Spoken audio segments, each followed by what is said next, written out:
జై Bharat national party అధ్యక్షుడు వివి లక్ష్మీనారాయణ గారు ఆంధ్రప్రదేశ్లో రానున్నటువంటి సార్వత్రిక ఎన్నికల్లో విశాఖ నార్త్ నుంచి పోటీ చేయబోతున్నట్లుగా ప్రకటించినటువంటి నేపథ్యంలో విశాఖపట్నం నార్త్లో వివి లక్ష్మీనారాయణ గారు గెలిచే అవకాశం ఉందా?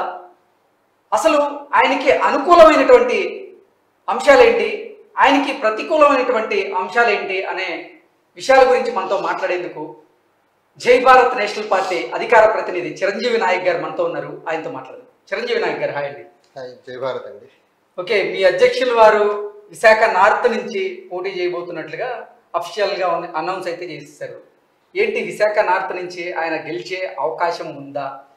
అక్కడ ఆయనకి అనుకూలమైనటువంటి పరిస్థితులు ఏంటి, వ్యతిరేకమైనటువంటి పరిస్థితులు ఏంటి అంటే ఏం చెప్తారు? అంటే అక్కడ గెలిచే అవకాశాలు ఉన్నాయా లేవా, లేకపోతే అనుకూలమైన పరిస్థితులు ఏంటి, ప్రతికూలమైన పరిస్థితులు ఏంటి అనే దానికి ఫస్ట్ మా అధ్యక్షులు వారు ఎక్కడి నుంచి పోటీ చేయాలనే అంశానికి వచ్చేసరికి మా పార్టీలో ఎన్నికల అభ్యర్థుల స్క్రీనింగ్ కమిటీ ఉంది. ఆ స్క్రీనింగ్ కమిటీ అన్ని కాన్స్టిట్యున్సీల్లో సర్వేలు చేసిన తర్వాత మా అధ్యక్షులు వారు గాజువాక నుంచి పోటీ చేస్తే బాగుంటుంది అని ఒక ప్రపోజల్తో ముందుకు వచ్చింది కమిటీ. వచ్చిన తర్వాత మా అధ్యక్షులు వారు కొంచెం ట్రాన్స్పరెంట్గా, ఆయన బేసిక్గా ట్రాన్స్పరెంట్గా ఉంటారు కాబట్టి విశాఖ గాజువాక అసెంబ్లీ నుంచి పోటీ చేసేదానికి నేను సముఖంగా లేను అని చెప్పారు. అందరూ ఇక్కడ పాజిటివ్ ఉంది, మీరు ఇక్కడ నుంచి చేస్తే బాగుంటుంది అనేసి కమిటీ అంతా ప్రెషర్ పెట్టే ప్రయత్నం చేసిన నోనో చేసేదానికి క్యాన్సిల్ అని అక్కడి నుంచి చేయను, నార్త్ నుంచి విశాఖ నార్త్ నుంచి చేస్తానని మా అధ్యక్షులు వారు చెప్పారు.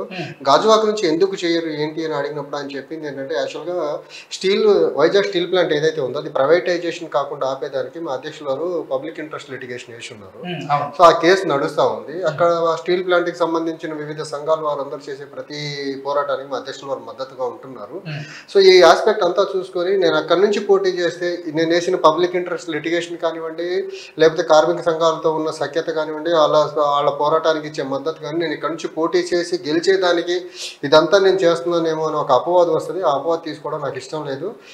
సో నాకు ఇక్కడ వైజాగ్ ఎంపీగా పోటీ చేసినప్పుడు గాజువాక నుంచి మా అధ్యక్షుల వారికి హైయెస్ట్ నెంబర్ ఆఫ్ ఓట్స్ వచ్చినా కానీ, పాజిటివ్ గ్రౌండ్ ఉన్నా కానీ, వైజాగ్ స్టీల్ ప్లాంట్ కోసం ఫైట్ చేస్తున్నా, అక్కడ కార్మిక సంఘాలు చేసే ప్రతి ఉద్యమానికి నేను మద్దతు ఇస్తున్నా కానీ, ఇక్కడ నుంచి నేను చేస్తే పబ్లిక్ లో ఒక నెగటివ్ ఫీలింగ్ వెళ్తుంది, నెగటివ్ ఒపీనియన్ ఫామ్ అవుతుంది మన మీద. ఇక్కడ నుంచి నేను చెయ్యను అనేసి విశాఖ నార్త్ ని చూస్ చేసుకోవడం జరిగింది. అంటే విశాఖ నార్త్ లో ఉన్నటువంటి ప్రజలు ఎవరైతే ఉన్నారో వాళ్ళు రానున్నటువంటి ఎన్నికల్లో వివి లక్ష్మీనారాయణ గారికి జై కొడతారా అంటే పరిస్థితులు ఉన్నాయా? అంటే ఇప్పుడు మనం 2019 పార్లమెంట్ అసెంబ్లీ ఎన్నికలు జరిగినప్పుడు ఆంధ్రప్రదేశ్ లో గాజువాక నుంచి ఇప్పుడు అప్పటి జనసేన పార్టీలో మా అధ్యక్షులు ఉన్నారు కాబట్టి అక్కడ పోటీ చేసినప్పుడు అక్కడ వచ్చిన ఎంపీ ఆ పార్టీ నుంచి పోటీ చేసిన ఎంపీ అభ్యర్థుల కంటే హైయెస్ట్ నెంబర్ ఆఫ్ ఓట్స్ వచ్చింది మా అధ్యక్షుల వారికి. అందులో గాజువాక నుంచి హైయెస్ట్ నెంబర్ ఆఫ్ ఓట్స్ వచ్చాయి. తర్వాత బెటర్ నెంబర్ ఓట్స్ వచ్చిన వాటిలో మన విశాఖ నార్త్ కూడా ఉందన్నమాట. సో గాజువాక నుంచి పోటీ చేస్తే మనం చేసిన ఉద్యమం అంతా ఎలక్షన్ కోసం చేసామని ఒక అపవాదం వస్తుంది కాబట్టి దాని నుంచి అది మనం ప్యూర్గా విశాఖ స్టీల్ ప్లాంట్ ప్రైవేటైజేషన్ కాకుండా ఆపేదానికి మనం చేసిన పోరాటాన్ని ఇంకొక కలర్ తీసుకోవడం ఇష్టం లేక విశాఖ నార్త్ తీసుకున్నారు. విశాఖ నార్త్ నుంచి కూడా మా అధ్యక్షుల వారికి ఏంటంటే అక్కడ అందరితో సత్సంబంధాలు ఉన్నాయి, అక్కడ ఉన్న అన్ని వర్గాల వారు మా అధ్యక్షుల వారు అక్కడ నుంచి పోటీ చేయాలని చాలా బలంగా కోరుకుంటున్నారు. నేను అక్కడ నుంచి పోటీ చేస్తారని అనౌన్స్ చేసిన తర్వాత పబ్లిక్లో ఒక రకమైన పాజిటివ్ మూమెంట్, ఇది మా అధ్యక్షుల వారిని ఎలాగని ఈసారి గెలిపించాలి అనే ఒక చర్చ అయితే స్టార్ట్ అయింది విశాఖ నార్త్ నుంచి. సో ఈసారి విశాఖ నార్త్ నుంచి ఏ శక్తి కూడా జై భారత్ నేషనల్ పార్టీ అధ్యక్షులు శ్రీ వివి లక్ష్మీనారాయణ గారిని గెలిపించేదానికి ఏ శక్తి కూడా ఓడించేదానికి అయితే సాహసం చేయలేదు. అన్ని ఫోర్సెస్ ఖచ్చితంగా జై భారత్ నేషనల్ పార్టీ అధ్యక్షులు శ్రీ వివి లక్ష్మీనారాయణ గారికి అనుకూలంగానే ఉంటాయి. జై భారత్ నేషనల్ పార్టీ గెలవబోయే మొట్టమొదటి స్థానం కూడా విశాఖ నార్త్ అయిపోతుంది. ఓకే, మీరు చెప్తున్నట్లుగా అసలు విశాఖ ఉక్కు కర్మాగారానికి సంబంధించినటువంటి ప్రైవేటీకరణను అడ్డుకునేందుకు వచ్చిన వ్యక్తుల్లో వివి లక్ష్మీనారాయణ గారు ముందు వరుసలో ఉన్నారు.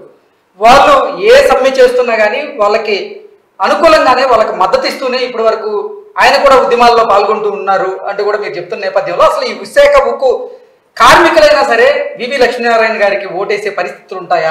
అంటే ఒకటండి, ఇప్పుడు ఆంధ్రప్రదేశ్ లో ఉన్న ఒక పబ్లిక్ సెక్టర్ అండర్టేకింగ్ విశాఖ ఉక్కు కర్మాగారం నంబర్ 1. అది ఏర్పడింది కూడా చాలా మంది బలిదానాల మీద. ఆంధ్రప్రదేశ్ విశాఖ ఉక్కు ఆంధ్రుల హక్కు అనే ఒక పెద్ద నినాదంతో ఒక సెంటిమెంట్స్ తో వచ్చిన ఒక పిఎస్యు అది ప్రైవేటైజేషన్ అవుతున్న టైంలో ఏ పక్షం కూడా కానీ ఆంధ్రప్రదేశ్ లో ఉన్న ఏ పార్టీ కూడా దాన్ని బలంగా ప్రొటెక్ట్ చేసే ప్రయత్నం చేయాల. ఎవరు ఈ రోజుకి జ్యుడిషియల్ జ్యుడిషియరీలోనూ కోర్టును అప్రోచ్ అయ్యి కేసు వేయాలి. మా అధ్యక్షుల వారే పిల్లేసేసి పబ్లిక్ ఇంట్రెస్ట్ లిటిగేషన్ కోర్టులో వేసేసి దాని మీద ఫైట్ చేస్తున్నారు. సో ఇలాంటి పరిస్థితుల్లో అక్కడ వైజాగ్ స్టీల్ ప్లాంట్కి సంబంధించిన ఎంప్లాయీస్ కానివ్వండి, ఉద్యోగ సంఘాల వాళ్ళు కానీ ఎవరన్నా కానివ్వండి, ఖచ్చితంగా వాళ్ళు మా అధ్యక్షుల వారికి మా పార్టీకి చాలా బలంగా అండగా నిలబడబోతున్నారు. అందులో సెకండ్ థాట్ అనేది లేదు అసలు. ఓకే, అంటే అసలు ఈ విశాఖ ఉక్కుని ప్రైవేటీకరణ జరగకుండా ఆపాలంటే ఆయన ఎంపీగా కదా పోటీ చేయాల్సింది.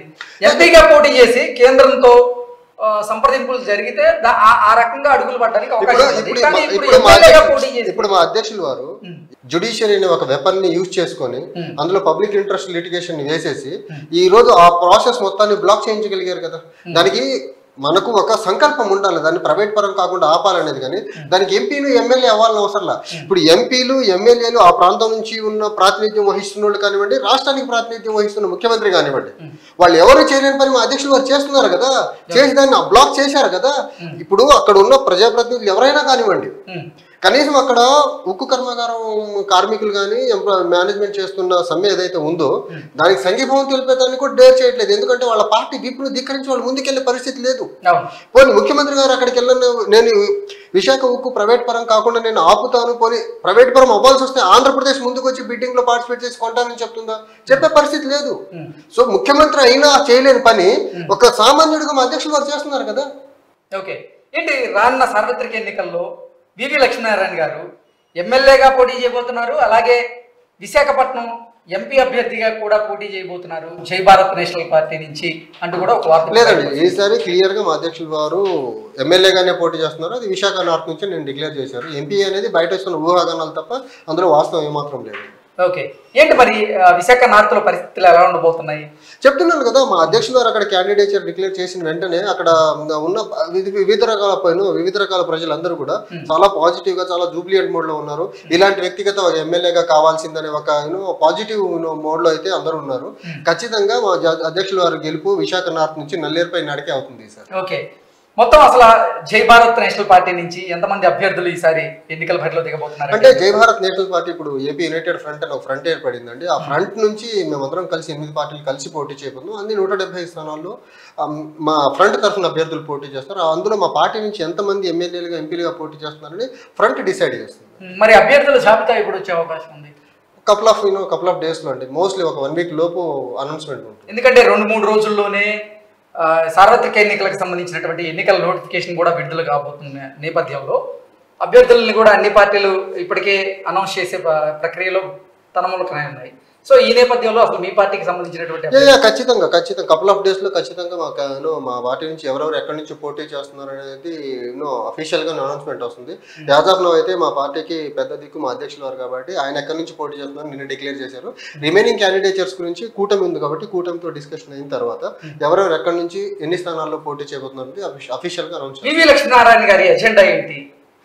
ఒకటండి, వివి లక్ష్మీనారాయణ గారి ఎజెండా ఒకటి. ఇప్పటి వరకు ఆంధ్రప్రదేశ్ లో రాజకీయ పార్టీలు, రాజకీయ నాయకులు గెలుస్తా వస్తున్నారు.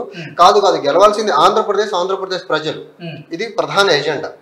సెకండ్ ఎజెండా మాకు ఎలా ఉంటుందంటే, ఆంధ్రప్రదేశ్ కి 10 సంవత్సరాలుగా 2014 నుంచి 19 వరకు పరిపాలించిన గవర్నమెంట్ టీడీపీ, బీజేపీ గవర్నమెంట్ కానివ్వండి, ఇప్పుడు పరిపాలిస్తున్న వైసీపీ, 2 పార్టీలు ఒక 10 సంవత్సరాలు ఆంధ్రప్రదేశ్ కి అభివృద్ధికి నోచుకోకుండా ఆంధ్రప్రదేశ్ కి రావాల్సిన అంశాలు సాధించే దాంట్లో ఫెయిల్ అయిపోయింది. సో ఒకటి ప్రజలు గెలవాలా, 2 ఆంధ్రప్రదేశ్ అభివృద్ధి పరంగా ముందుకెళ్లాలి. ఈ 2 ప్యారలల్ ఎజెండాతో ముందుకెళ్ళబోతున్నాం. ఇదే ప్రధాన ఎజెండా జై భారత్ నేషనల్ పార్టీ. ఇది వివి లక్ష్మీనారాయణ గారి. ఓకే చిరంజీవి గారు, thank you so much. Thank you అండి.